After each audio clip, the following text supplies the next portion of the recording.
Welcome to pebbles.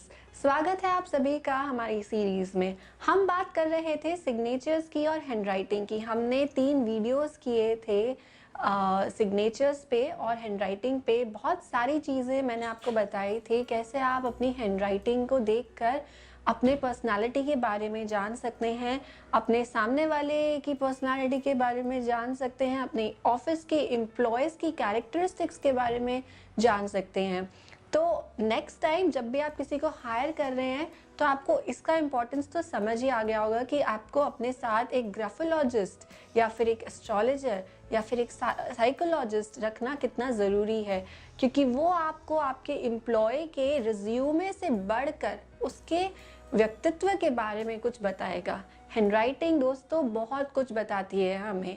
हमारा mindset, जैसा कि मैंने आपको बताया था, जो करंट स्टेट ऑफ माइंड है, अभी इसी वक्त जो मेरा स्टेट ऑफ माइंड है वो हैंडराइटिंग से पता चलता है। कॉन्शियस माइंड का जो सिंबल होता है वो होता है हैंडराइटिंग, और इसलिए कहते हैं कि झट से हैंडराइटिंग चेंज करो और फट से किस्मत चेंज करो, क्योंकि हैंडराइटिंग चेंज करने से आपका कॉन्शियस माइंड में जो चेंजेस आते हैं वो बहुत जल्दी आ जाते हैं। सिर्फ कुछ ही 2-3 महीनों में चेंजेस आ जाते हैं। तो हैंडराइटिंग के ही टॉपिक को आज मैं थोड़ा सा कंटिन्यू करूँगी।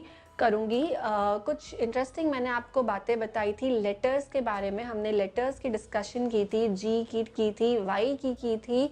आज मैं आपको एक और लेटर के बारे में बताना चाहती हूँ, जो सुनकर आप अपने लेटर को लिखकर अपने बच्चों से उसे लिखवा कर, स्पेशली बच्चों के लिए ये लेटर, बहुत सारे बच्चे इस लेटर को अलग अलग तरीके से बनाते हैं। बचपन में तो सभी को एक ही तरीके का सिखाया जाता है, लेकिन बड़े होते होते जब बच्चे 2nd standard, 4th standard, 10th standard में आ जाते हैं तो वो उनके लेटर्स अलग तरीके से बनने लग जाते हैं। तो आज बात सबसे पहले करेंगे के लेटर की, के फॉर काइट। तो ये जो के फॉर काइट लेटर है ये बहुत सारे तरीके से बन सकता है। यहाँ पे मैंने इसके 6 टाइप्स आपको दिखाए हैं। देखिए, इन 6 तरीकों से ये के लेटर बन सकता है। एंड प्लीज रिमेंबर, ये सब जो मैंने बनाया है ये स्मॉल लेटर है। ये देख के लग रहा होगा कि ये कैपिटल है, लेकिन एक्चुअली मैंने इसको स्मॉल बनाया है। बहुत सारे जो लोग होते हैं के को स्मॉल लेटर में भी कैपिटल जैसा बनाते हैं और उसमें भी वो उसको अलग अलग शेप दे देते हैं। तो एक एक करके देखते हैं कि कौन से शेप का क्या मीनिंग होता है। सबसे पहले बात करते हैं इस के की। सबसे पहला के, जिसका कर्व नहीं होता है, जो बड़े कैपिटल के जैसा होता है लेकिन साइज में स्मॉल होता है। ये जो लेसर देन वाला साइन है, ये 2 डंडियां हो गई और एक इसकी वर्टिकल खड़ी हुई डंडी हो गई। जब आपका ये जो के लेटर एकदम इसकी तीनों डंडियां इस जो इंटरसेक्शन पॉइंट पे टच कर रही हैं, अगर वो तीनों डंडियां एक दूसरे को टच कर रही हैं, just touching the vertical line, जो दोनों डंडियां हैं के की वर्टिकल लाइन को जब टच कर रही हैं, तो ये बहुत अच्छा के माना जाता है, क्योंकि के जो लेटर है वो इंट्यूटिवनेस और क्रिएटिविटी को दिखाता है। यानी कि कैसे आप अपनी इंट्यूटिवनेस से लोगों को प्रभावित करते हैं, कैसे आप बहुत अच्छे डिसीजंस लेते हैं, अच्छा इंट्यूशन रख के कैसे आप प्रेडिक्ट कर लेते हैं चीज़ों को कि ये अच्छा, ये ऐसा होगा, ये वैसा होगा। और दूसरा क्रिएटिविटी। तो जब आप ये वाला के बनाते हैं तब आपकी जो क्रिएटिविटी होती है वो लोगों तक पहुंचती है। पहुंचने का मतलब ये है कि आपने जैसे कोई पेंटिंग बनाई, आपने उसको कुछ सोच के बनाया कि इससे लोगों को ये मैसेज मिलेगा, तो आपने जो पर्टिकुलर मैसेज उस पेंटिंग से भेजना चाह रहा है, आपने जो भी मैसेज उस पेंटिंग से आप डिलीवर करना चाह रहे हो, वो लोगों को एज इट इज वैसा मिलेगा। आपकी क्रिएटिविटी में बहुत ज़्यादा बाधाएं नहीं आएंगी, क्योंकि क्रिएटिविटी काफ़ी एक ब्रॉड टर्म है। किसी के लिए वो कुछ मतलब रखता है, किसी के लिए वो कुछ मतलब रखता है। तो आपका जो क्रिएशन है किसी भी चीज़ का, पोइट्री का, पेंटिंग का, वो लोगों को समझ में आएगा। वो लोग अपनी जो लाइफ है उसमें उसको एक्चुअली यूज़ कर पाएंगे। तो ये जो टाइप का के होता है ये बनाना बहुत अच्छा होता है। अगर आपका बच्चा ऐसा के बना रहा है तो उसको वैसा बनाने दीजिए, उसमें कोई चेंजेस कराने की ज़रूरत नहीं है। अब आते हैं दूसरे तरीके के के पे। तो हम बात कर रहे हैं इस वाले के की। अब सेकंड वाला टाइप जो के है वो कैसा है, जब आपका ये एंगल, ये जो दो लाइंस है के की, वर्टिकल लाइन को टच नहीं कर रहे हैं, वो हवा में रह रहे हैं। बहुत सारे लोग और बहुत सारे बच्चे इस के को बनाते हैं। तो ये वाला आपने के देखा जिसमें हवा में रह जाता है वो एंगल, बहुत सारे बच्चे और बहुत सारे लोग इस के को बनाते हैं और इसको आपको चेंज करने की ज़रूरत है। हर रोज़ इस के की प्रैक्टिस करने की ज़रूरत है। आपको इस के को इस के पे लेकर आना है जहाँ पे तीनों लाइंस एक दूसरे को टच करें। क्यों करना है ये?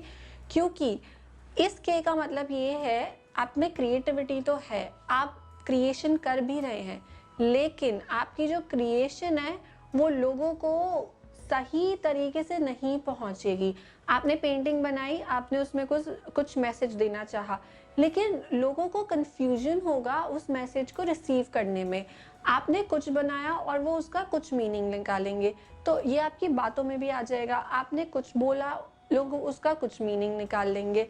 तो ये वाले के का बनाने का मतलब है कि आप whatever you are trying to deliver, people will not receive it in that exact form। वो उसको अलग तरीके से परसीव कर लेंगे और इससे आपको डिसअपॉइंटमेंट होगी। आपको समझ नहीं आएगा कि आप जो कहना चाह रहे हैं वो लोग क्यों नहीं समझ रहे हैं। वो इस के की वजह से है। इस के से जो है वो क्रिएटिविटी का कंफ्यूजन क्रिएट हो रहा है। अब बात करते हैं नीचे के इन दो केस की। ये जो दो केस हैं मोर और लेस एक ही तरीके के हैं, जहाँ पर लूप बन रहा है। देख रहे हैं, इसको लाइन खींचा और फिर इसको पीछे ले गए, पीछे से या तो ऐसे या तो ऐसे। तो इस तरीके का जो के होता है जहाँ पर पीछे से लूप बनकर आता है, इस के को भी आपको चेंज करने की ज़रूरत है, उसको फर्स्ट के की तरह बनाने की ज़रूरत है। इस के का मतलब है कंफ्यूजन। लाइफ में हर चीज़ में कंफ्यूजन।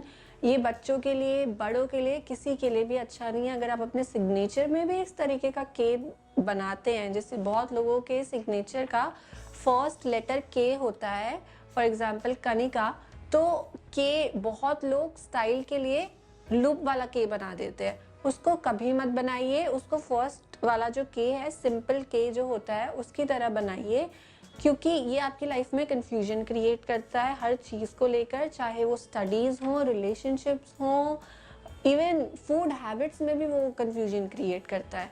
तो इस के से दूर आइए, क्रिएटिविटी में भी, क्योंकि ये कंफ्यूजन क्रिएट करेगा। इस के को आप जल्दी से कोशिश कीजिए कि आपको ये के लिखने की आदत हट जाए। तो जब आप के को किसी सेंटेंस में लिख रहे हैं, स्टार्टिंग ऑफ द सेंटेंस है, तब तो वो के बड़ा ही होगा, लेकिन जब आप उसको कहीं बीच में लिख रहे हैं, जैसे काइट का के, आई हैव अ काइट, या फिर आप किसी वर्ड में के को बीच में यूज़ कर रहे हैं और फिर भी आपका के बड़ा आ रहा है, इसका मतलब ये है कि आप में डिज़ायर्स बहुत हैं और ये जो डिज़ायर्स हैं वो आप अपनी क्रिएटिविटी के थ्रू फुलफिल करना चाह रहे हैं, लेकिन वो हो नहीं पा रही हैं किसी रीज़न की वजह से। तो आपको क्या करना है, आपको अपने इस के को छोटा करना है, नॉर्मल साइज में लिखना है, बाकी सब लेटर्स के साइज के जितना ही लिखना है। तो आपने ये लास्ट टाइप का के देखा। इस के का क्या मतलब है? इस के का मतलब है कि आपकी जो इंट्यूटिवनेस है उसको आप पीछे छोड़ देते हैं। फॉर एग्जाम्पल, अगर आपकी सिक्स सेंस या जिसे थर्ड आई बोलते हैं, या आपकी इंट्यूशन ने आपको कुछ बताया है कि ये ऐसा हो सकता है, आप उसको नहीं सुनते हैं। आप एक्सपीरियंस से लाइफ में आगे बढ़ना पसंद करते हैं। आप ये समझते हैं कि आपके जो एक्सपीरियंस में रहा है, आप सिर्फ उसी का ही यूज़ करेंगे। आप अपने इंट्यूशन को नहीं सुनेंगे, आप ज़बरदस्ती अपने इंट्यूशन को दबा देते हैं, तो ये नहीं करना है। अगर आप ऐसा के बना रहे हैं तो आप इसको बना सकते हैं, लेकिन कोशिश कीजिए कि आप इस के पर आए। आप ट्राई करिए कि आप इस के पर आए। ये के एवरेज के है, बहुत अच्छा भी नहीं है, बहुत बुरा भी नहीं है। ये पर्सन टू पर्सन डिपेंड करता है कि किसको कैसा रिजल्ट देता है, क्योंकि कुछ लोगों के एक्सपीरियंसेस अच्छे होते हैं तो ऐसे लोगों को वो के अच्छा रिजल्ट देता है। लेकिन अगर आपके बैड एक्सपीरियंस है और अगर आप फिर नेगेटिव हो जाते हैं, आप हर चीज़ में पेसिमिस्टिक हो जाते हैं बैड एक्सपीरियंस की वजह से, तो आपको ये वाला के नहीं बनाना चाहिए। तो ये बात हुई के की। अब बात करते हैं एक और लेटर की, जो है एस। एस भी कुछ लोग बहुत सारे टाइप्स के बनाते हैं, तो मैं आपको दिखाती हूँ किस किस तरीके के एस हो सकते हैं। ये तो हुआ एक प्रॉपर एस जो ऊपर से राउंड है, जिसका शेप ऊपर से राउंड है, जैसा छोटे बच्चों को सिखाया जाता है। फिर एक हुआ ये सेकंड टाइप का एस, जहाँ पे जो ऊपर का, जब ये एस ऊपर जाता है तब वो कोनिकल हो जाता है, पॉइंटेड हो जाता है। ये सेकंड टाइप का एस हुआ। और थर्ड टाइप का एस कौन सा है? जब आप उसको नीचे से अधूरा छोड़ देते हैं। तो अगर आपके बच्चे इन तीनों टाइप्स के एस में से किसी एक टाइप के एस को बनाते हैं तो सुनिए क्या मतलब है उसका। सबसे पहले राउंडेड एस, जो ऊपर से राउंड है। तो ऐसे जो लोग होते हैं वो बहुत कॉम्प्रोमाइजिंग होते हैं नेचर में, उनकी अपनी खुद की बहुत ज़्यादा इच्छाएं नहीं होती हैं, हमेशा दूसरों की इच्छाओं को पूरा करने में उनका ध्यान ज़्यादा रहता है। तो अगर आपके ऐसे बच्चे हैं तो उन पे आपको थोड़ा ध्यान देने की ज़रूरत है। अगर आप चाहते हैं कि वो प्रोफेशनल करियर में बहुत सक्सीड हो तो आपको ये उनको थोड़ा समझाने की ज़रूरत है, थोड़ा दुनियादारी सिखाने की ज़रूरत है कि कैसे अपने सेल्फ इंटरेस्ट को भी प्रोटेक्टेड रखना चाहिए। सेकेंड टाइप के एस की बात करते हैं, जब एस पॉइंटेड हो ऊपर से। ऐसे बच्चे होते हैं बहुत ज़्यादा एम्बिशियस, ओवर एम्बिशियस बच्चे होते हैं। तो अगर आपके बच्चे में आप देख रहे हैं कि पॉइंटेड एस है, आप जाहिर सी बात है उसका बिहेवियर देख के भी समझ जाएंगे कि वो एम्बिशियस है, उसके बड़े बड़े गोल्स है लाइफ में। तो ऐसे बच्चों को हमेशा मेहनत करना सिखाइए, हार्ड वर्क करना सिखाइए, क्योंकि जब एम्बिशन है और हार्ड वर्क नहीं है तो बच्चों में फ्रस्ट्रेशन बिल्ड हो जाता है। तो एम्बिशन अगर है तो हार्ड वर्क भी पैरेलली उतना ही होना चाहिए। तो पॉइंटेड एस का मतलब है एम्बिशन, राउंड एस का मतलब है compromising situation, and third type का जो एस है वो नीचे से अधूरा छोड़ देने वाला, एस को पूरा कंप्लीट नहीं करना। उसका क्या मीनिंग है?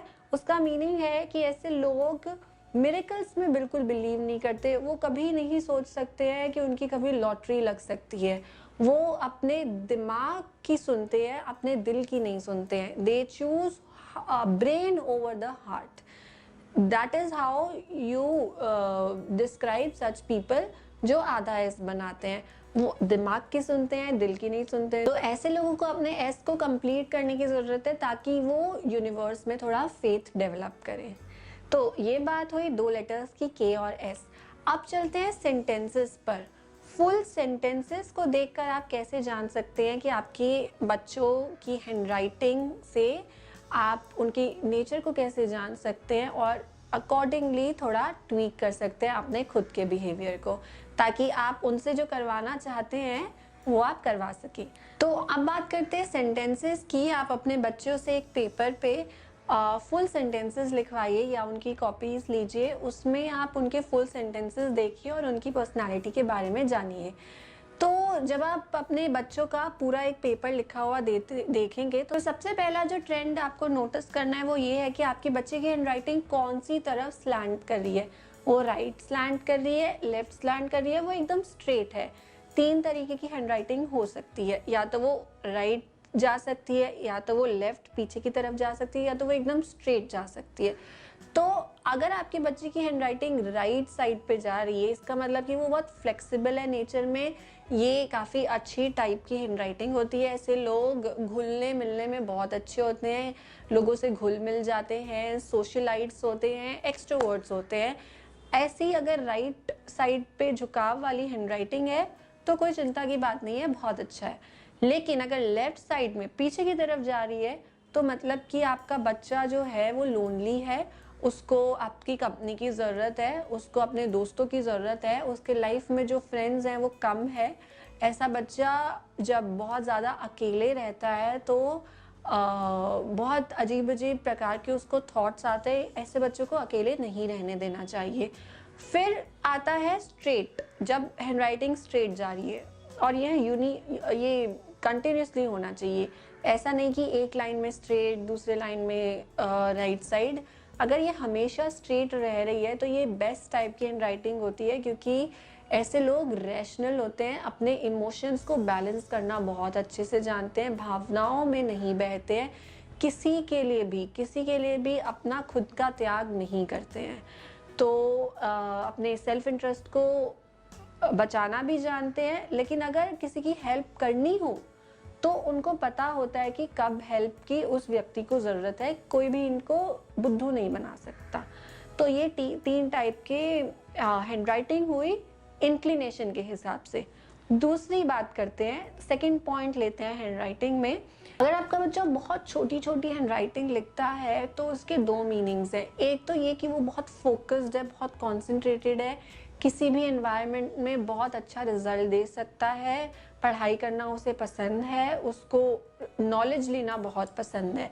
लेकिन ये कहीं ना कहीं लोनलीनेस का भी एक सिम्टम है, एक साइन है।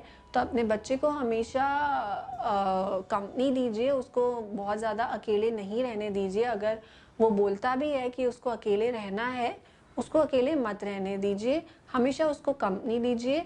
उसका जो डिटेल ओरिएंटेड नेचर है वो उसकी छोटी हैंडराइटिंग में दिखता है। बहुत बड़ी हैंडराइटिंग का क्या मतलब है, एकदम जो एलिफेंट की तरह बड़ा बड़ा वर्ड्स, बड़े बड़े लेटर्स को लिखते हैं, ऐसे लोग अटेंशन सीकर्स होते हैं और उनको अटेंशन मिलती भी है। इनको लाइमलाइट बहुत पसंद होती है, ये ऐसे फील्ड्स में बहुत अच्छा परफॉर्म करते हैं जहाँ पे इनको जाना जाए, पहचाना जाए, जहाँ पे इनकी कैपेबिलिटीज़ को तारीफ़ें मिले।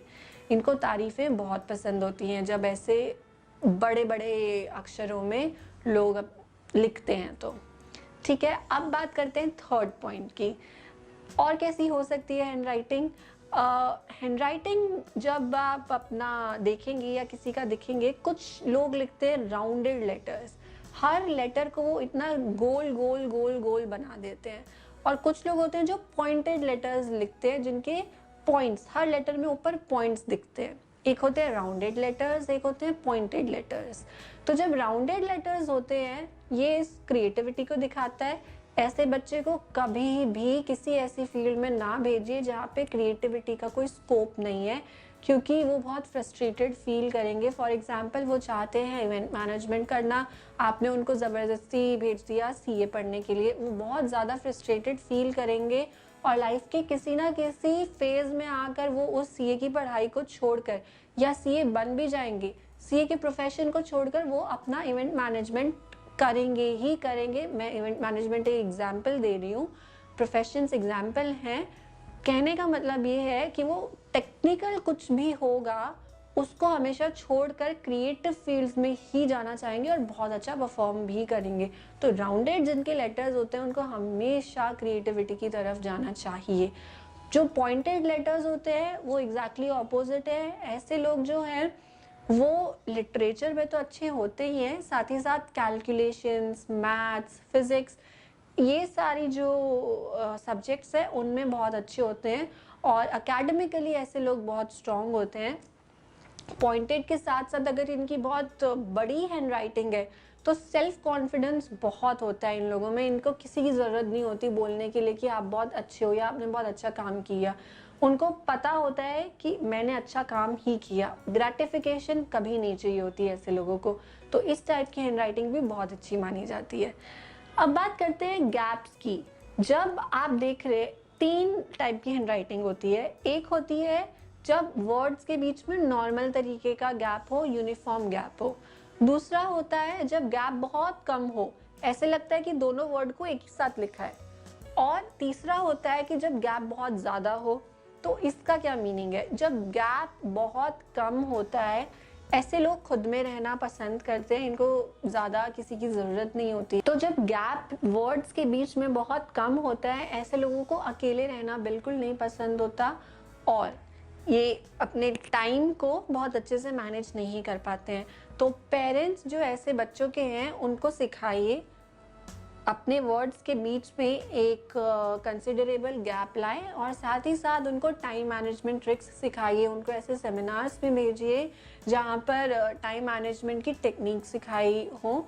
उनको पूरा ट्रेन कीजिए टाइम मैनेजमेंट पे, क्योंकि अगर बच्चे अपना टाइम अच्छे से मैनेज नहीं कर पाएंगे तो उनको बड़े होकर बहुत प्रॉब्लम्स फेस करनी पड़ेंगी। बचपन से ही उन्हें टाइम मैनेज करना ज़रूर सिखाइए। अगर आप देख रहे हैं कि उनके वर्ड्स के बीच में गैप बहुत कम है और उनको अकेले रहने की थोड़ी आदत ज़रूर डालिए, क्योंकि हमेशा ये पॉसिबल नहीं हो पाता है कि किसी भी इंसान के साथ 24/7 कोई ना कोई रहे।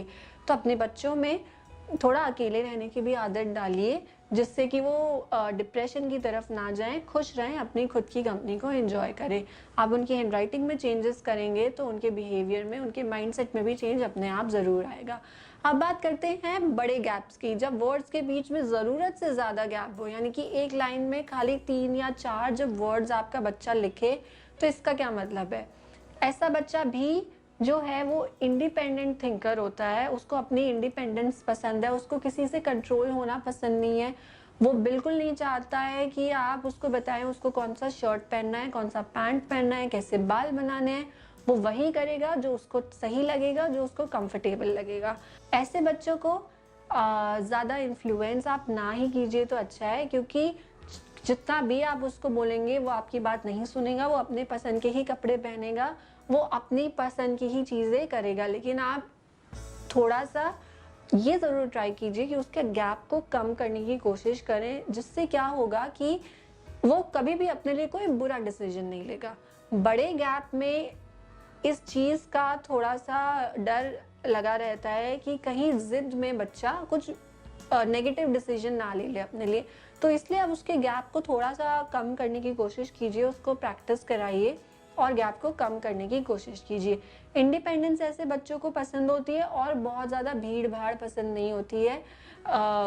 जहाँ पे कहीं पे भी 50 या 100 लोगों की जनता होती है, वहाँ ऐसे जगहों पे जाना इनको पसंद नहीं होता है। छोटी पार्टीज़ पसंद होती हैं, छोटा ग्रुप हो, वो उनको बहुत पसंद होता है।